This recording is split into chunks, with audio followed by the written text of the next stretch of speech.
Hi అండి. మీరు ఎప్పుడైనా ఇలా ట్రై చేశారా? ట్రై చేయకపోతే ఒకసారి ట్రై చేయండి. చాలా బాగుంటుంది. సన్నగా కట్ చేసుకొని ఉల్లిపాయ, పచ్చిమిర్చి, కొత్తిమీర అన్నీ వేసి అందులో సాల్ట్ కూడా వేసిన తర్వాత బాగా మిక్స్ చేసుకోవాలండి. తర్వాత ఏదైనా ఒక చిన్న గిన్నె తీసుకొని అందులో ఆయిల్ అప్లై చేసి ఇడ్లీ రుబ్బు ఏదైతే ఉందో అది ఇందులో పోసుకోవాలండి.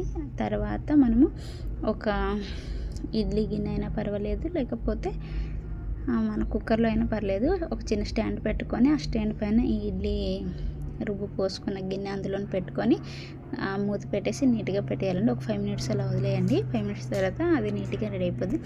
అది కరెక్ట్గా అయ్యిందా లేదా అని చెక్ చేసుకోవడం కోసం ఒకసారి మూత ఓపెన్ చేసుకొని మీరు దేనితోనైనా ఇలా అని చూసారనుకో, ఇదిగోండి ఇలా అంటుకుంటే అది ఇంక అవ్వలేదని.